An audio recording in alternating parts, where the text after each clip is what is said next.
The blood spread across William Morrison's blue flannel shirt before anyone could move. One moment he was standing at the head of the Thanksgiving table, hand reaching toward the water pitcher. The next, his face drained white as winter snow, and his knees buckled. Emma screamed. The sound cut through the warm kitchen like broken glass. Her grandmother Maggie was already moving, hands that had nursed soldiers in field hospitals 50 years ago, reaching for her husband as he fell. Sarah, surgeon, daughter, stranger for 10 years, froze with her fork halfway to her mouth. Bill hit the hardwood floor with a sound that would haunt them all. The wetness on his back spread dark and fast, soaking through fabric, pooling beneath him.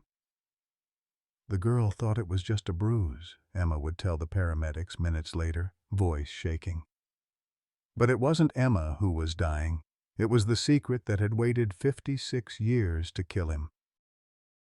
Leave a like and share your thoughts in the comments along with the city you're watching from now. Let's continue with the story. 3 weeks before the collapse, life in the Morrison household looked almost normal. William Morrison, 74 years old, sat in his worn leather chair by the fireplace, the Sunday newspaper spread across his lap. His hands, scarred from 40 years as a mechanic, trembled slightly as he turned each page. Those same hands had rebuilt engines, fixed transmissions, held his wife through decades of quiet nights. Now they shook with something he refused to name. He wore his blue flannel shirt, the one he always wore on Sundays. It hung looser than it used to, carefully chosen to hide the way he couldn't sit back fully in his chair anymore. His eyes, steel gray and distant, had the particular quality of looking through people to somewhere else entirely, somewhere he'd left behind 56 years ago but never really escaped. Margaret Morrison, called Maggie by everyone who loved her, moved through the kitchen with practiced grace. At 72, she still baked every Sunday morning, filling their Portland craftsman home with the smell of cornbread and coffee. She'd been a nurse once during the war, treating wounded soldiers in military hospitals. That's where she'd learned to recognize pain in all its forms, especially the kind men tried to hide. She watched her husband when he thought she wasn't looking, saw the way his hand drifted to his lower back, noticed the bottles of pain medication he kept in his workshop, thinking she wouldn't find them, counted the pills and knew he was taking more than prescribed. Their daughter, Sarah, hadn't visited in 10 years. Dr. Sarah Morrison Chen, 45 and brilliant, performed surgery at Portland General Hospital with hands as steady as her father's once were. She had his eyes, his stubborn jaw, his inability to let things go. The framed photo of her on the living room mantel sat face down. Bill's doing, though he'd never admit why. The fight in 2014 had been nuclear. Sarah had called the Vietnam War immoral. Bill had told her she knew nothing. Words became weapons. Doors slammed. 10 years of silence followed. But Sarah's daughter, Emma, still visited every week. Emma Jean Morrison, 17 and observant, bridged the gap her mother and grandfather had created.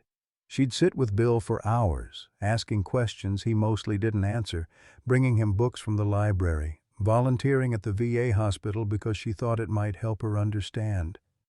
She carried a notebook everywhere, writing down the small things people did when they thought no one was watching.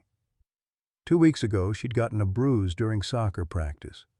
An opponent's knee to her thigh, sharp and sudden. It had bloomed purple-black, the size of her palm, and hadn't faded. Her friends shared horror stories about bruises that didn't heal. Emma Googled symptoms late at night, spiraling through pages about leukemia and blood disorders. When Maggie noticed, she'd suggested a doctor's visit. Bill had stared at that bruise longer than necessary, touched his own back, said something that stuck with Emma. Some bruises take longer to heal than others. Some never heal at all. She'd thought he meant hers. She was wrong.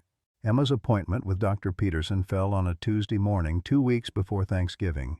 She sat in the waiting room, phone in hand, texting friends who'd convinced themselves she had something terrible. The bruise on her thigh had darkened to nearly black at the center, yellow-green at the edges. It felt firm beneath her fingers, like a hard-boiled egg under the skin. Dr. Peterson, who'd treated 3 generations of Morrisons, pressed gentle fingers against the discoloration. "How long has it been?" "2 weeks. Maybe closer to 3. He ordered an ultrasound. Emma lay on the examination table, watching the grainy black-and-white images on the screen, trying to read the technician's face for clues. When Dr. Peterson returned, she'd worked herself into quiet panic. "It's a hematoma," he said, and Emma's heart dropped. "A collection of blood under the skin, completely benign, should resolve in a few weeks." Relief washed through her. She texted her grandparents immediately. "False alarm, just a bruise."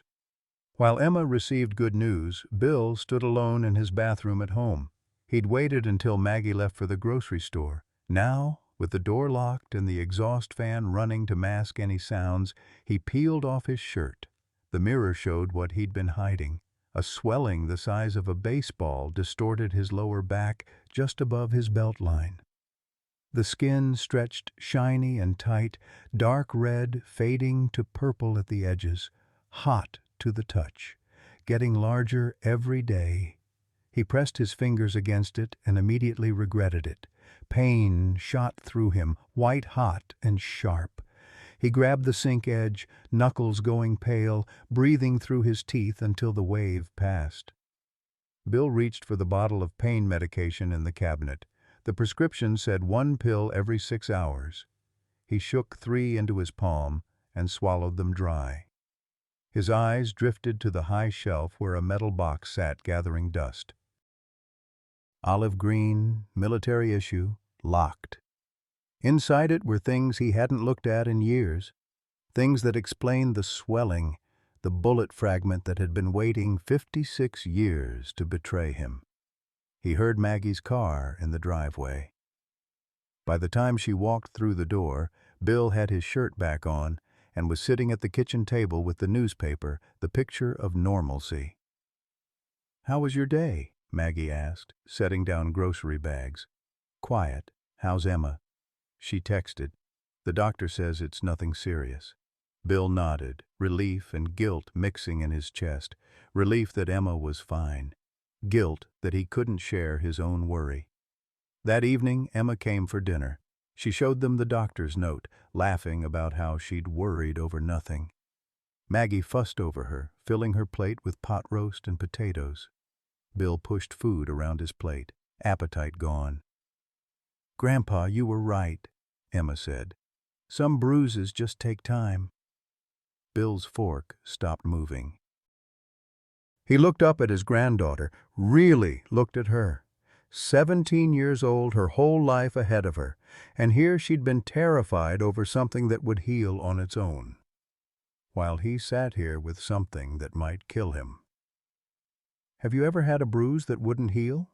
Emma asked casually, cutting her meat. Maggie's fork stopped mid-air. The question hung in the room like smoke. "Why do you ask?" Bill's voice came out rougher than intended. "Just curious. You seem to understand." A moment passed. Bill could tell her. Right now. Tell her about the village, the bullet, the 56 years of carrying both metal and guilt. Tell her why he understood about wounds that wouldn't heal. Instead, he pushed his chair back. "War teaches you about wounds. That's all." "What kind of wounds?" "I need some air." Bill stood abruptly and walked to the back porch. Emma looked at her grandmother, stricken. "Did I say something wrong?" Maggie reached across the table and squeezed her hand. "Your grandfather carries things he won't put down." "What things?" "Memories. Maybe pain. I don't know. He won't tell me." Through the kitchen window, they watched Bill lean against the porch railing, one hand pressed to his lower back, his shoulders curved like a question mark. Emma made a decision in that moment. She would find out what her grandfather was hiding. Not because she was nosy, but because she loved him, and love meant not looking away when someone was hurting. The following weekend, Emma house-seat while her grandparents visited old friends in Salem. She shouldn't have gone into Bill's study, she knew that, but concern overrode propriety. The room smelled of old paper and machine oil. Photo albums lined one shelf, newspapers yellowed with age filled another, and on the highest shelf, just visible, sat an olive-green metal box with a small padlock. Emma found the key in the desk drawer after 10 minutes of searching. It wasn't hidden well, as if part of Bill wanted it found. Inside the box, photographs of a young man in uniform with haunted eyes, letters in Vietnamese with English translations paper-clipped to each one, military medals, some still in their cases. And strangest of all, a small plastic bag containing a deformed piece of copper-jacketed metal labeled in faded ink. Evidence number 4712. Emma picked up one translated letter. It was from someone named Lin Nguyen, dated 1995. "Dear American soldier," it began, "I do not know your name, but I know your face. On the day the other soldiers came to our village, we prepared to die. We heard the orders, we saw the guns, but you stood in front of your officer, you said no." Emma's hands trembled as she read, "He shot you. You fell, and your unit left. You saved 47 people that day, including my 5 children." The front door opened downstairs. Her grandparents, home early. Emma quickly returned everything to the box, locked it, replaced the key.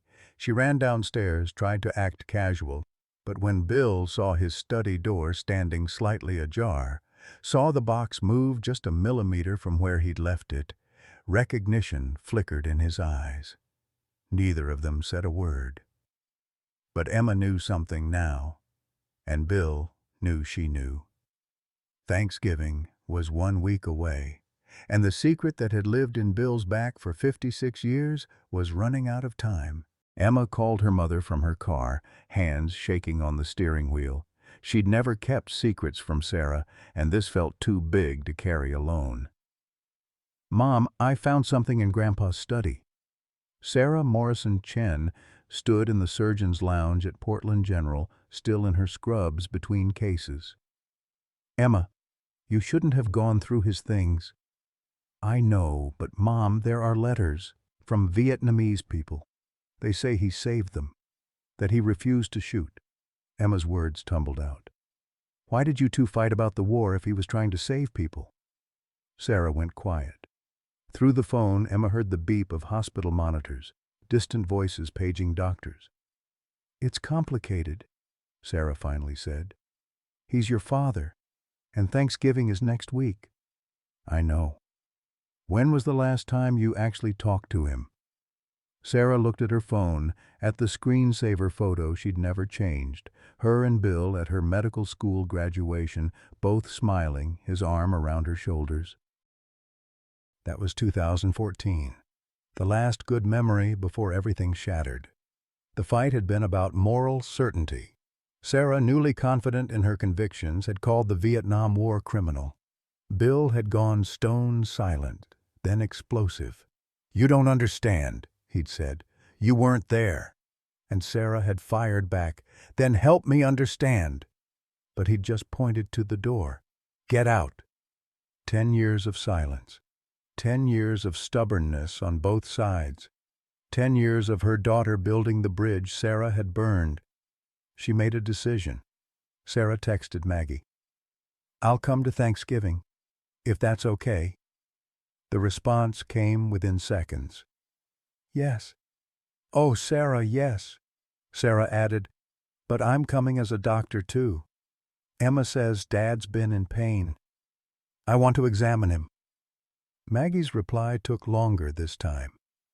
"He won't like that. He doesn't have to like it. I'm worried." When Maggie told Bill that Sarah was coming, he sat in his chair for a long time without speaking. His face cycled through emotions: hope, fear, stubbornness, resignation. "I don't need her medical expertise," he finally said. "Bill Morrison, you've been in pain for weeks. I'm not stupid." "I'm fine." Maggie knelt beside his chair, took his hands in hers. "Then prove it. Let her examine you." He was trapped, and he knew it. "Fine." The night before Thanksgiving, they lay in bed in darkness. 46 years of marriage had taught Maggie when her husband was about to speak difficult truths. She felt him gathering courage like a man preparing to jump into cold water. "Maggie, there's something I need to tell you." "I'm listening." She'd been waiting decades for this. "About the war." The silence stretched so long she thought he'd changed his mind. Then he began. "We were ordered to fire on a village. Civilians, women and children." His voice was flat, reciting facts. "I refused, argued with my commanding officer. He shot me." In the back. Maggie's breath caught, but she didn't interrupt. "The bullet fragment couldn't be fully removed. Medics encapsulated it in scar tissue, told me it might cause issues later." He paused. "Later is now." She rolled toward him, though she couldn't see his face in the dark. 46 years. You carried this alone for 46 years. I was ashamed.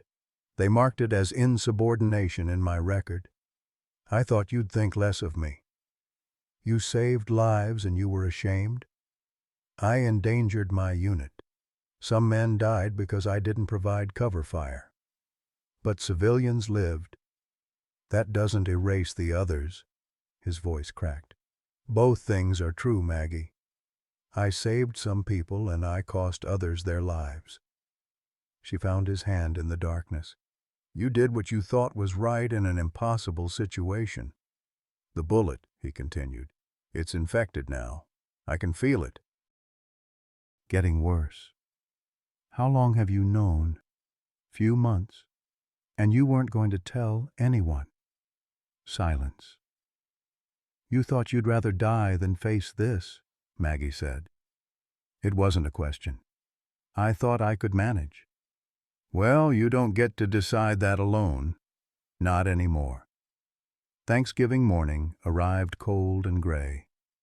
Maggie was up at dawn, preparing the turkey, making stuffing from her grandmother's recipe, the kitchen filled with the smell of sage and butter, coffee and cinnamon. Normal smells for a day that felt anything but normal. Bill sat at the kitchen table, coffee untouched. His shirt was damp with sweat despite the cool house. Sarah was due at 10 o'clock for the examination. Dinner was planned for 2. Emma arrived early to help cook. She took one look at her grandfather and her nursing instincts kicked in. "Grandpa, you don't look well." "Just didn't sleep much." She grabbed the kitchen thermometer from the drawer, the kind Maggie used for checking meat. "Open your mouth." "Emma, open." He obeyed. The reading came back, 101.5 degrees. "You have a fever." "It's nothing. Don't tell your mother." "But, please." His eyes met hers, desperate. "Not before dinner. Let me have one meal with my daughter. After that, she can do whatever she wants." Emma looked at her grandmother. Maggie gave a small nod. They would respect his wish, but watch him closely. Bill excused himself to rest before Sarah arrived. Emma followed him partway up the stairs, watching from the hallway as he swallowed 4 pills instead of 1, splashed cold water on his face, stared at his reflection like a man preparing for battle. At 9:45, Sarah texted, "Almost there." Bill emerged from the bedroom in a fresh blue flannel shirt, his armor against whatever was coming. The doorbell would ring in 15 minutes. Everything was about to change. The doorbell rang at exactly 10 o'clock. Maggie smoothed her apron and walked to the front door, heart hammering. When she opened it, Sarah stood on the porch with a medical bag in her hand and uncertainty in her eyes. "Mom!" Sarah's voice broke on the word. They embraced, and for a moment the decade of absence collapsed into this one moment of connection. Emma appeared behind Maggie, And suddenly it was 3 generations holding each other in the doorway while autumn leaves scattered across the porch. Then Bill appeared in the hallway. Father and daughter saw each other for the first time in 10 years. Both froze, neither knowing the protocol for this moment. Sarah's eyes catalogued him automatically. The weight loss, the pallor, the careful way he held himself. "Hi, Dad." Sarah. Just her name, but it carried 10 years of things unsaid. The pause stretched. Then Sarah stepped forward and they embraced, brief and careful, but real. Bill's arms tightened for just a second before he released her. "You look good," he said. "Doctoring agrees with you. You look tired." "I'm old." "Comes with the territory." Sarah shifted her medical bag from one hand to the other. "I'd like to examine you before dinner, if that's okay." "Is this a social visit or a medical one?" "It's both. I'm your daughter, who's also a doctor." "In that order?" "Always in that order." Something in Bill's shoulders relaxed. He nodded. "All right." Sarah set up in Bill's study, the room he'd kept locked for most of Emma's life. She laid out her stethoscope, blood pressure cuff, thermometer, and pen light on the desk with practiced efficiency. In the kitchen, Maggie and Emma pretended to focus on cooking while straining to hear voices through the closed door. The study smelled like old paper and years of silence. Sarah gestured to the chair. "Sit. Let's start with vitals." Bill obeyed, watching his daughter move with clinical precision. She wrapped the blood pressure cuff around his arm, pumped it tight, watched the gauge. 145/95, that's high for you. She checked his temperature next. 102.1. "Dad, you have a fever." "How long?" "Few days. It's just a cold. Let me listen to your lungs." She moved behind him with the stethoscope. Deep breath. Bill inhaled. His lungs sounded clear. Again. "Good. Now I need you to remove your shirt." His hands went still on the buttons. "Dad." He unbuttoned slowly, peeled the flannel away. Sarah moved to check his chest, listening to his heart. Strong and steady.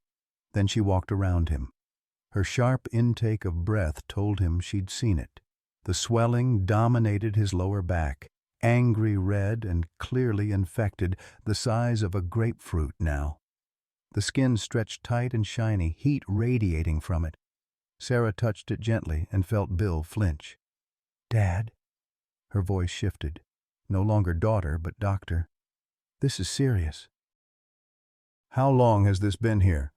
"A while." "Define a while. Weeks? Months?" "Does it matter?" "Yes. This is badly infected. You need antibiotics immediately, possibly surgery." "After dinner." Sarah's professional calm cracked. "No. Now. This can't wait." Bill reached for his shirt. "I said after dinner. And I'm saying this is dangerous." "I've lived with worse." He started buttoning. "What does that mean?" "Nothing. Just words." Sarah grabbed his hands, stopping him. "You're lying. What is this? An abscess? A cyst? A tumor?" "It's complicated." "Then uncomplicate it. I'm your doctor." Bill pulled his hands free, finished buttoning. "You're my daughter. Which is why I want one normal Thanksgiving, one meal with my family at the same table. Is that too much to ask? Do you think I came here to watch you die over turkey? I'm not going to die." "You don't know that." Sarah's voice rose.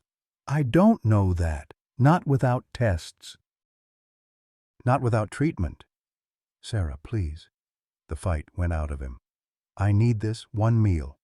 Then I'll go to the hospital. I promise." "Why is this so important?" Bill met her eyes. "Because I don't know if there will be another Thanksgiving." The words hung between them. "What?" Sarah's voice went small. "If this is bad, if I need major surgery, if something goes wrong." He stopped, gathered himself. I want one last memory of my family together. All of us. Is that so wrong?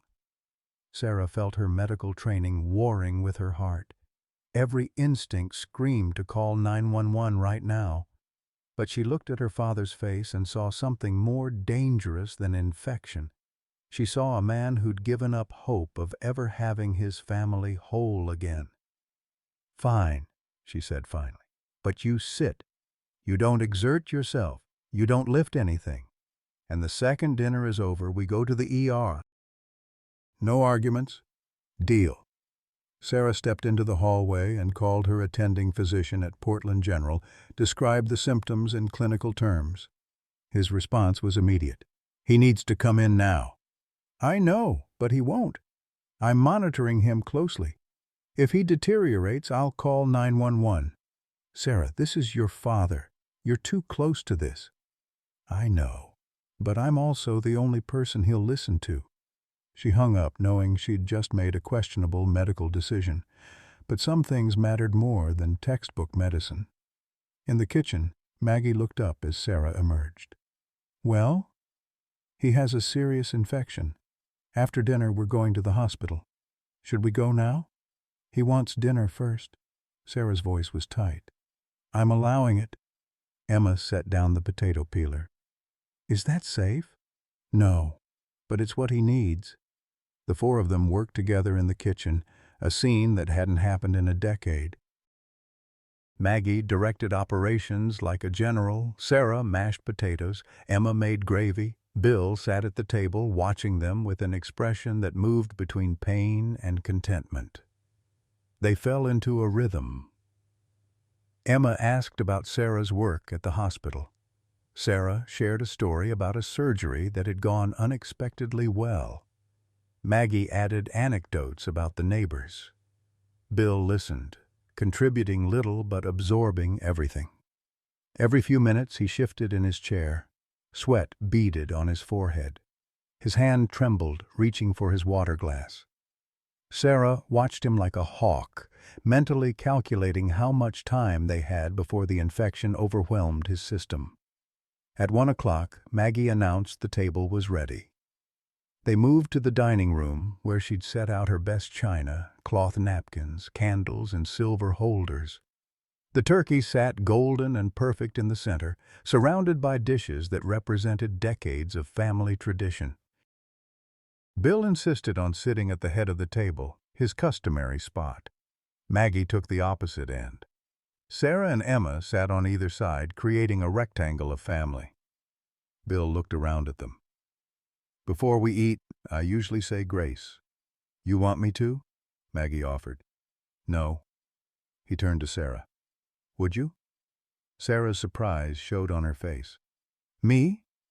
Please? She bowed her head, searching for words. We give thanks for this food, for the hands that prepared it, for the roof over our heads. She paused. We give thanks for family, for healing, for second chances. For this moment, all of us together, amen. Amen, Bill echoed, meaning it. They began passing dishes: turkey, stuffing, mashed potatoes, green beans, cranberry sauce. The ritual of Thanksgiving, performed for the 100th time but feeling new. Conversation flowed more naturally than any of them had expected. Emma, brave or foolish, asked the question they'd all been avoiding. Mom, what was Grandpa like when you were little? Sarah looked at her father, then smiled. He taught me to ride a bike, ran beside me for hours until I got it, fixed my first car when it broke down on the highway, drove 40 miles at midnight to help me. She paused. He came to every one of my soccer games, even when he had to leave work early. Bill listened, surprised she remembered these things, surprised she would share them. What about the war? Emma pressed. Will you tell us about it now? The table went quiet. Sarah started to intervene. Emma, maybe not. No. Bill's voice cut through. It's okay. She should know. Everyone leaned forward. Bill set down his fork, gathered his thoughts like a man collecting stones to build a wall. I was 19 when I deployed. Young, stupid, thought I knew everything. He stared at his plate. My unit was good men, most of them. We saw things, did things I'm not proud of. He looked up at Emma. But there was one day, a village. We were ordered to... His face contorted. Pain flashed across his features, so sudden and sharp that he gasped. "Dad?" Sarah was already standing. Bill gripped the edge of the table, knuckles white. "I'm okay. Just need a moment." "You're not okay." Sarah moved toward him. He tried to stand, perhaps to excuse himself, to hide in the bathroom until he could compose himself. He made it halfway to his feet before his face went gray. Maggie's chair scraped back. "Bill? I can't... Something's wrong." He reached for his lower back and his hand came away wet. The dampness spread across his shirt, dark and fast. "Bill!" Maggie screamed. Emma sat frozen, watching the stain spread. Sarah was already moving, medical training overriding shock. Bill's knees buckled. Sarah caught him, but his weight was too much. They went down together, Sarah cradling his head as they hit the floor. Blood pooled beneath him, dark red mixed with yellowish fluid and clear serum. The hematoma had ruptured, the pressure finally too much for aging skin to contain. "Call 911!" Sarah shouted, already pressing her hands against the wound. Maggie was dialing, fingers shaking so badly she nearly dropped the phone. Emma found herself recording on her phone, instinct from her pre-med classes. Document everything, keep a record. Through her camera, she saw her mother trying to save her grandfather, saw her grandmother crying into the phone, saw blood spreading across the hardwood floor. The Thanksgiving table stood untouched, candles still burning, turkey getting cold, cranberry sauce congealing in its dish. Everything had changed in the span of a heartbeat. Bill's eyes fluttered open, looked up at Sarah. "I'm sorry," he whispered. "I'm so sorry. Don't apologize. Just stay awake. Stay with me." In the distance, sirens began to wail. The paramedics burst through the door at 1:50 p.m., 5 minutes after Maggie's frantic call. They found Sarah on the floor, hands pressed against her father's back, her clothes soaked with his blood. Bill's eyes were open but unfocused, his skin the color of old newspaper. "I'm Dr. Sarah Morrison Chen, trauma surgeon at Portland General," she said rapidly, not moving from her position. "Patient is 74-year-old male, ruptured hematoma lower back with severe infection, fever 102, BP was 145 over 95 an hour ago but dropping fast. History of retained foreign body, 56 years. The lead paramedic knelt beside her. "Foreign body?" "Bullet fragment, Vietnam, 1968. He nodded. He'd seen this before with veterans, and they went to work. Within 2 minutes, they had Bill on a backboard, vitals being monitored, oxygen mask over his face. His blood pressure had dropped to 90 over 60, heart rate 115, oxygen saturation 89%. "We need to move now," the paramedic said. Sarah rode in the ambulance, sitting beside her father while the paramedic worked. Bill drifted in and out of consciousness. When his eyes opened, he tried to speak around the oxygen mask. "Dad, save your strength." "Have to tell you," he mumbled. "The village. You can tell me later." "No. Now." His hand found hers, grip surprisingly strong. "In case there's no later. You're not dying. I won't let you." "Sarah, listen." His eyes focused on her with sudden clarity. "I did the right thing. Even if it killed me, I did the right thing." Then his eyes closed again and wouldn't open. Maggie and Emma followed in Maggie's car, running red lights, Emma's hand clutching her grandmother's shoulder from the back seat. Neither spoke. There were no words for this. Portland General's emergency entrance came into view at 2:15 p.m. Sarah had called ahead. The trauma team was waiting. They pulled Bill from the ambulance and rushed him inside, Sarah jogging alongside until a hand caught her arm. "Dr. Morrison Chen, you can't go back there." She turned to see Dr. James Reynolds, the attending physician. "Jim, he's my father, which is exactly why you can't treat him. Your family, not his physician." "I'm a trauma surgeon." "Not on this case, you're too close."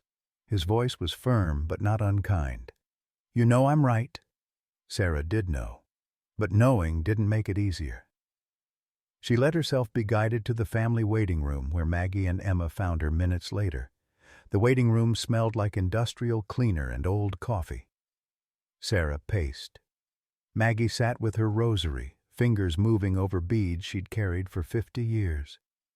Emma stared at her phone, not really seeing it. "He's going to be okay, right?" Emma's voice was small, young. Sarah stopped pacing. "I don't know, baby. I really don't know." At 3 o'clock, Dr. Reynolds appeared in the doorway, still in his white coat. He carried a tablet showing scan images. "We've done X-rays and a CT scan. There's a large abscess surrounding a metallic foreign body." He turned the tablet so they could see. The bullet fragment showed up bright white against the grayscale tissue, approximately 3 centimeters long, deformed from its original shape. The abscess cavity around it was even larger. "We need to operate immediately. Remove the fragment, drain the abscess, debride the infected tissue." Reynolds looked at each of them. "I have to be honest about the risks. Bleeding, nerve damage, sepsis, and given his age and the severity of the infection, there's a risk he won't survive the surgery." "What's the success rate?" Sarah's doctor voice, cool and clinical. 70 to 80%. If we don't operate, the infection will kill him. If we do, there's a chance we can save him." Maggie stood. "Do it." "Whatever he needs." "I want to be in the OR," Sarah said. "Sarah, you know that's not possible." "He's my father." "Which is exactly why you can't. You'd second-guess every decision I make. You'd compromise the surgery." Reynolds put a hand on her shoulder. "But I promise I'll keep you updated. Every step." Sarah knew he was right. Hated it, but knew it. She nodded. Maggie signed the consent forms with shaking hands.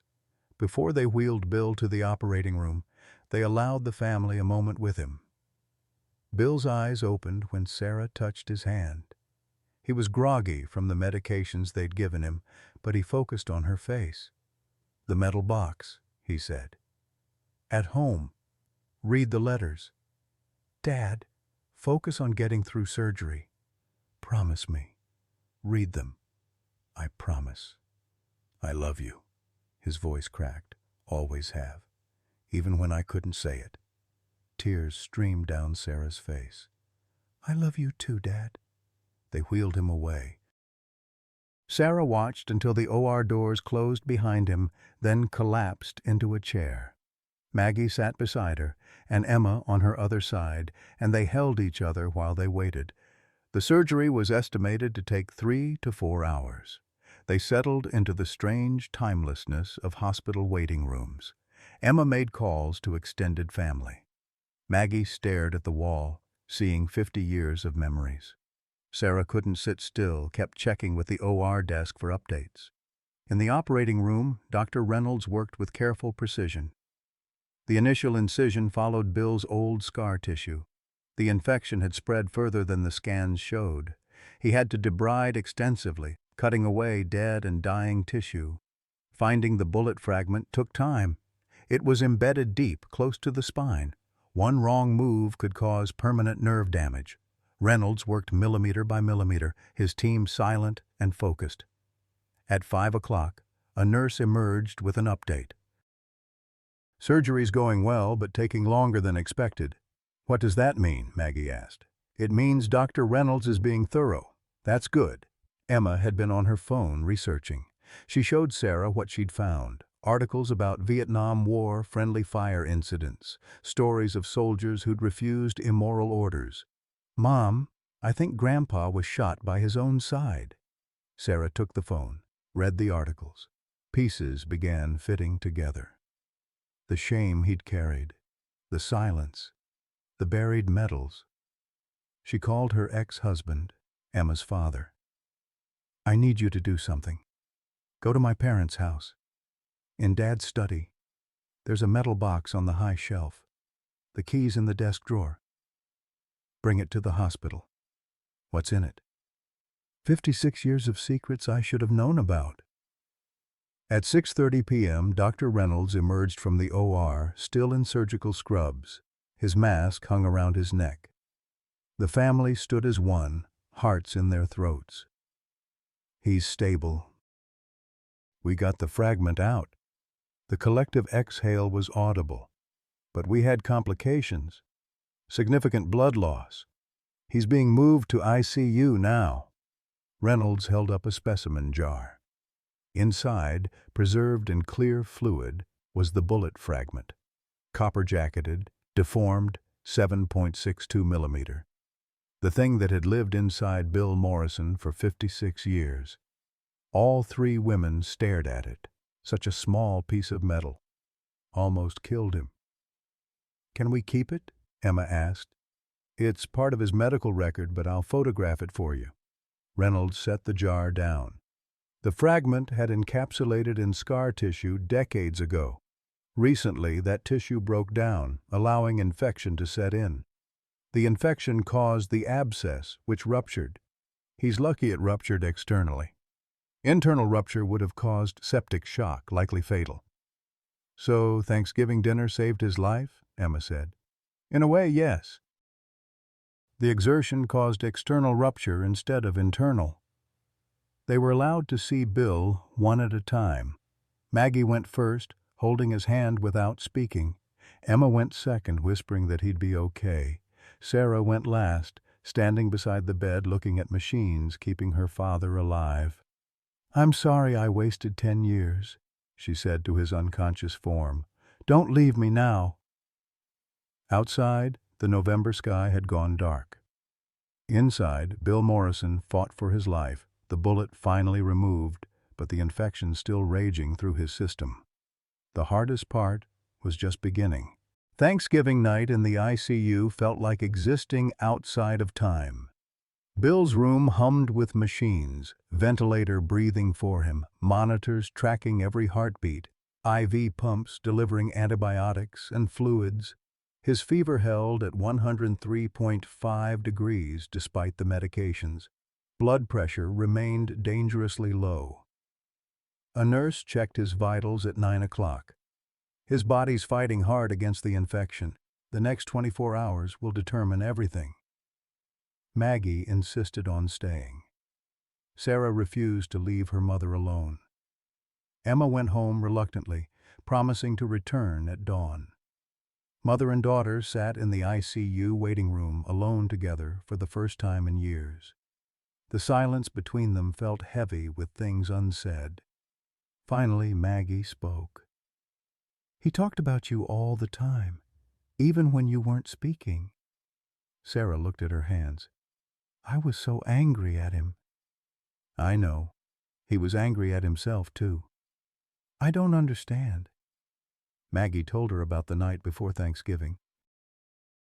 Bill's confession about the bullet, the village, the officer who shot him for refusing to fire on civilians. Sarah listened, something cold settling in her stomach. He was shot for refusing to kill civilians? And he carried shame about it for 56 years. The Army marked it as insubordination. He thought you'd be ashamed of him if you knew. Sarah's face crumpled. "I accused him of defending an immoral war, but he was the one who stood up against it. He didn't know how to tell you. So he let me hate him rather than tell me the truth. He thought protecting you from his shame was more important than defending himself." Maggie's voice broke. "That's how much he loved you." At 2 o'clock in the morning, alarms screamed from Bill's room. Nurses ran. Sarah and Maggie were on their feet, rushing to the doorway. Through the window they saw organized chaos, Bill's heart monitor showing a flat line, the high-pitched alarm that meant cardiac arrest. "Septic shock!" a doctor shouted. "Start pressors!" Sarah tried to enter. A security guard held her back gently but firmly. "I'm sorry, doctor. You can't go in." She could only watch through the glass as they worked on her father. A nurse began chest compressions, hands locked, pressing hard and fast. Another prepared medications. The doctor called orders. "Charge to 200. Clear!" They shocked him. His body jerked. The monitor stayed flat. Maggie made a sound like a wounded animal. Sarah held her mother, both of them watching the nightmare unfold. "Again! Clear!" Another shock. Still nothing. Then, faint at first, beep, beep, beep. The monitor showed a rhythm. Weak, but there. "We have sinus tachycardia. He's back." Sarah felt her knees weaken. Maggie sagged against her. Dr. Reynolds emerged 10 minutes later, exhaustion etched on his face. "We got him back. But he's critical. The infection caused septic shock. His blood pressure crashed. His heart stopped. The next 24 hours will tell us if he'll make it." "What are his chances?" Sarah forced herself to ask. "Honestly, 50-50. Maggie was allowed in first. She approached Bill's bedside, looking at the tubes and wires that now covered him. His face was pale, slack, barely recognizable. She leaned close to his ear. "Bill Morrison, you listen to me. You don't get to leave. Not like this. Not now. We have more Thanksgivings ahead. You promised me." She kissed his forehead. "Come back to me." Sarah's turn came next. She took her father's hand, the same hands that had taught her to ride a bike, fixed her first car, held her through childhood nightmares. "Dad, I'm sorry. For everything." The words came in a rush. "I thought I knew what happened. But I didn't know anything. You were brave. You did the right thing. And I punished you for it." She squeezed his hand. "Please wake up. Let me tell you this, when you can hear me." "Let me tell you I'm proud of you." No response. Just the steady beep of machines. At 4 in the morning, Emma arrived with her father, carrying the metal box from Bill's study. She set it on the waiting room table. "Should we open it?" Emma asked. Sarah remembered her father's words in the ambulance. "He told me to read the letters." Maggie nodded. "Then let's read them." They opened the box together. Inside, carefully preserved, 8 letters in Vietnamese with typed English translations clipped to each one. 3 photographs. 1 Bronze Star medal in its case. 1 military document. 1 small plastic bag containing a bullet fragment identical to the one doctors had removed. The letters all said the same thing in different words. "Thank you for not shooting. Thank you for saving us. Thank you for our lives."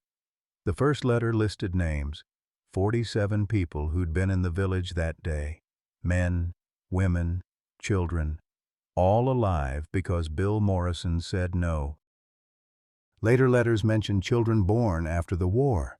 23 names, then grandchildren. 12 more. Emma did the math. 82 people.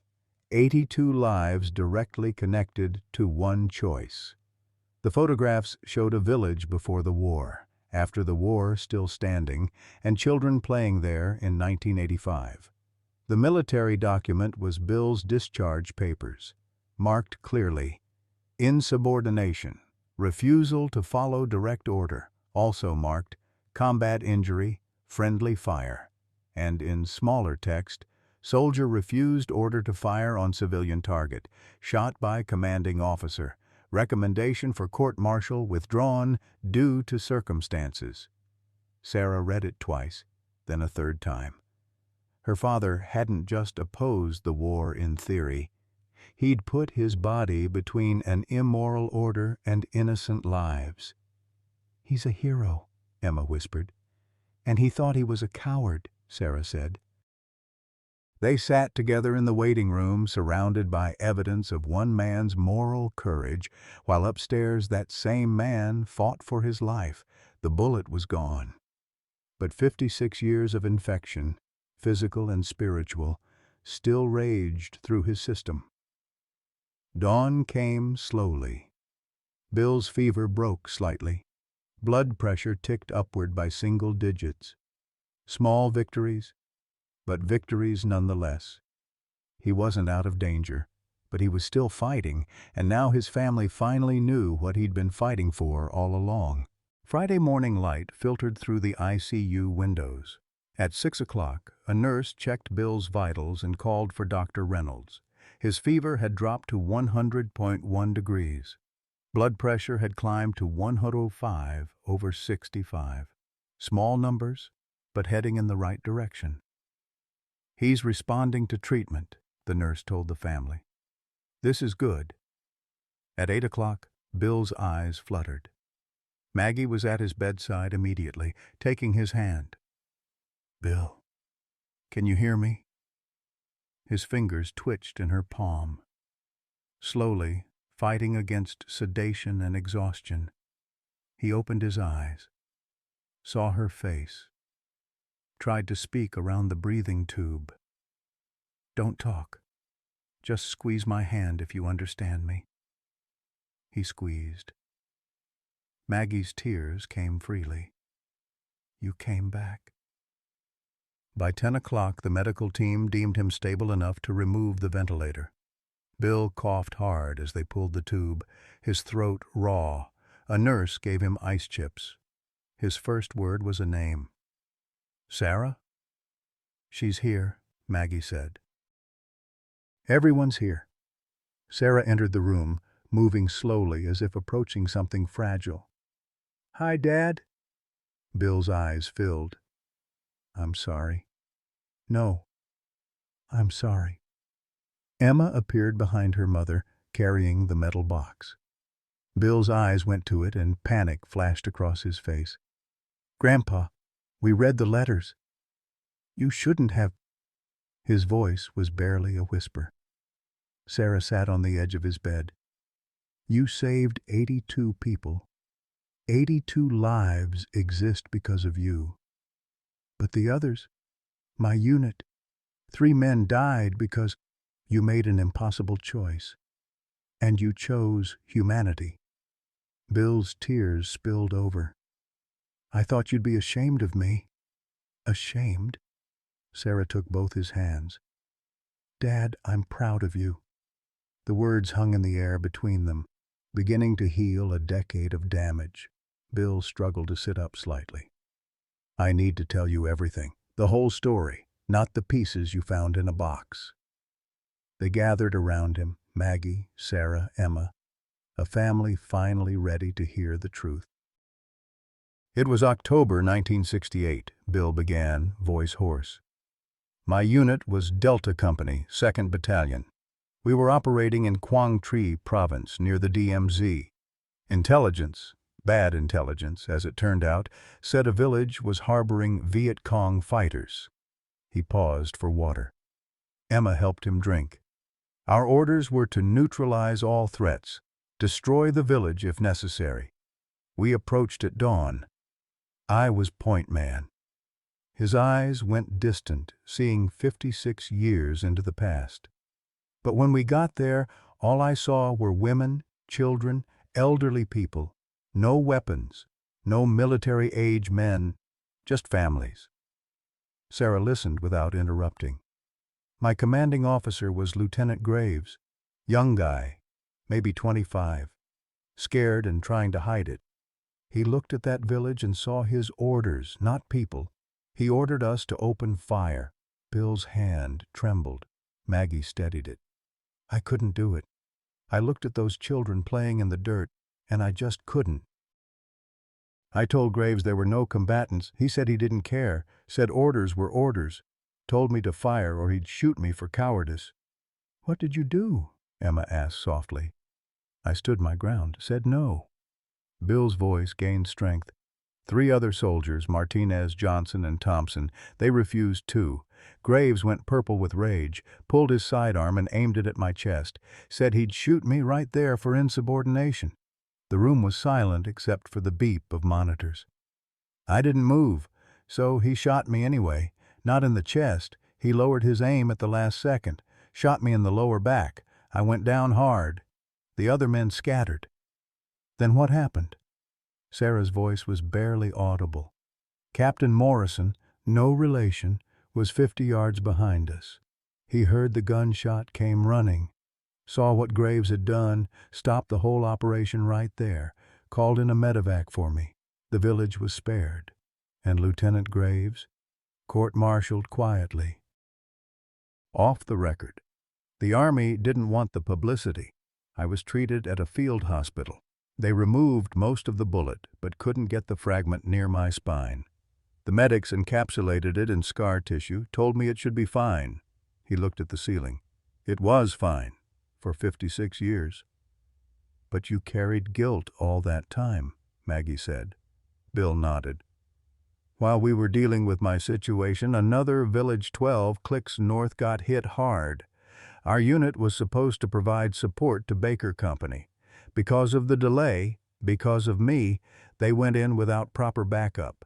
3 soldiers from Baker Company were killed. That wasn't your fault, Sarah said. I made a choice. I saved 47 Vietnamese civilians, but 3 American soldiers died. Which choice was right? His voice broke. How do you live with that? Emma spoke up, her young voice cutting through. You live with it by understanding both things are true. You saved people and other people died. The war did that, not you. Your granddaughter is wise, Bill said with a weak smile. Sarah pulled out one specific letter. Dad, this is from a woman named Lynn Nguyen, written in 1995. She says you saved her and her 5 children that day. I remember her, Bill whispered. She was holding a baby. Those children grew up. They had children. Lynn became a teacher, taught for 25 years. Her daughter became a doctor. Her son, an engineer. This one act of mercy created ripples across generations. Bill closed his eyes, absorbing this. Emma showed him her calculations. The village now has over 200 people living there. Teachers, doctors, engineers, farmers, parents, all because you said no. But the 3 soldiers were victims of a war that shouldn't have happened, Sarah said firmly. You didn't kill them, the system did. The war did. You saved people. That's all you could control. Bill looked at each of them. I've carried this for 56 years. The bullet was the easy part. The guilt was the real wound. Maggie kissed his forehead. Then let us help you heal both. How? By telling your story, Emma said. By honoring what you did. Veterans need to hear this. People who've made hard choices need to know they're not alone. Bill was quiet for a long moment. Maybe, someday. For now, Sarah said, just rest, heal, and let us love you. Even knowing what I did, even knowing I'm the reason 3 soldiers died? Because of what you did, Maggie said. You chose humanity over obedience. You took a bullet rather than fire one at innocent people. That's not cowardice. That's courage. Sarah squeezed his hand. I spent 10 years thinking you defended an immoral war. I judged you without knowing the truth. I'm sorry. I should have told you. I was afraid you'd see me as a failure. I see you as my father. The man who taught me that doing the right thing matters more than doing the easy thing. Sarah's voice was thick with emotion. You taught me that lesson by living it, even when it nearly killed you. Bill closed his eyes, and for the first time in 56 years, his face looked peaceful. The physical wound was healing. The bullet was gone. But more than that, the secret was out. The shame he'd carried like a second bullet had finally been extracted too. Get some rest, Dad. We'll be right here. As he drifted into the first nightmare-free sleep he'd had in decades, his family sat vigil. They'd entered this hospital as fragments of a broken family. They were leaving, when he was strong enough, as something whole again. Truth had done what surgery alone could not. It had healed them all. Bill came home from the hospital 2 weeks after Thanksgiving, walking slowly. but walking. Physical therapy consumed his mornings for 3 months. The scar on his back healed differently this time, not hidden beneath shame, but worn as evidence of survival. In January, he attended his first Veterans Support Group meeting. The room smelled like bad coffee and old paint, filled with men who'd carried similar weights.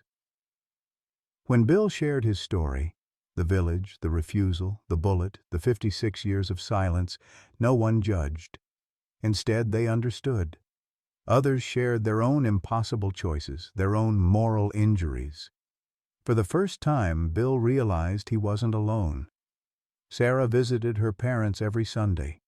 She and Bill rebuilt their relationship on foundation stones of truth instead of silence.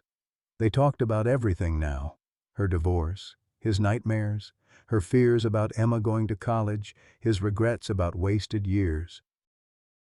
They discovered they were more alike than different, both stubborn, both scarred, both learning that vulnerability wasn't weakness. Emma created a new family tradition: story night. Every Thursday, they gathered around the dining room table, and each person shared one truth from their life. The practice of honesty became its own form of healing.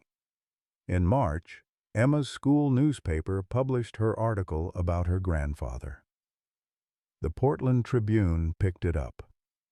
Then the Veterans Memorial Foundation invited Bill to speak at their annual commemoration. He stood before 200 veterans and said 5 words that received a standing ovation. Sometimes, courage means saying no. 1 year later, Thanksgiving arrived again. The Morrison house smelled of roasting turkey and possibility.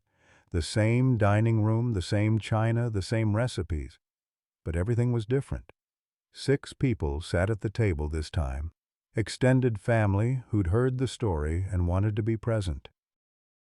Bill sat at the head, wearing his blue flannel shirt, but he sat straight now, no pain shadowing his features. His eyes, once haunted, held peace. Before they ate, Bill raised his hand. "I want to start something new. Last year, I almost died at this table hiding my pain. This year, let's share one truth we've been keeping to ourselves. I'll go first." He looked around at his family. "I'm proud of what I did in Vietnam. Not the war. The war was wrong. But that moment when I said no, I'd do it again. It took me 56 years to say that out loud." Maggie went next.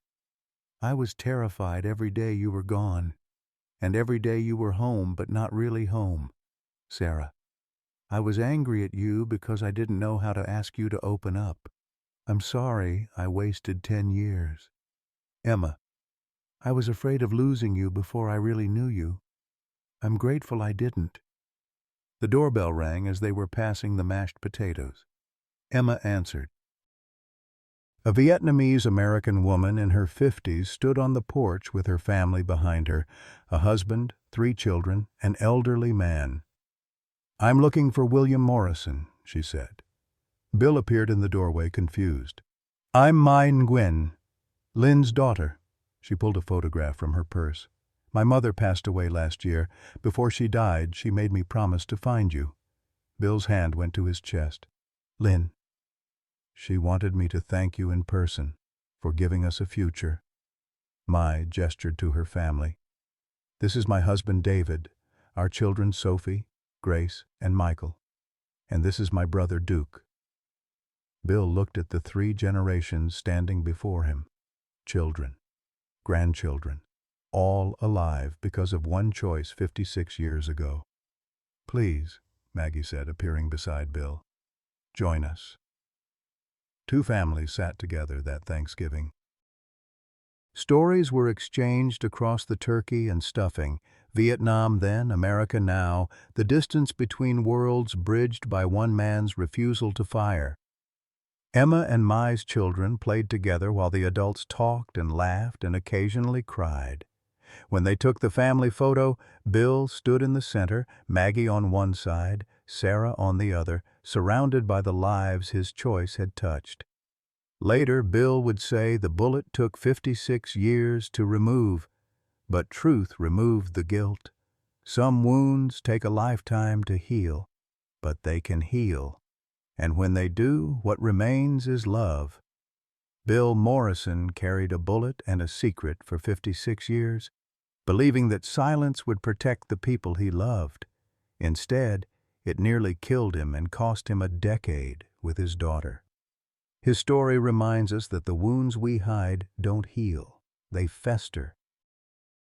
We tell ourselves we're being strong by carrying our burdens alone, that we're protecting others by staying silent about our pain, our regrets, our impossible choices. But what if the opposite is true? What if the people who love us are waiting for permission to understand, to forgive, to simply know who we really are? Bill's granddaughter Emma didn't need him to be perfect. She needed him to be real. His wife Maggie had waited 46 years for the truth. His daughter Sarah had spent 10 years angry at a version of her father that didn't exist. The greatest gift Bill gave his family wasn't his wartime courage. It was finally letting them see his scars. What truth have you been carrying alone? Is there someone in your life who deserves to know the real you before it's too late? Share your thoughts in the comments below. Your story might be exactly what someone else needs to hear today.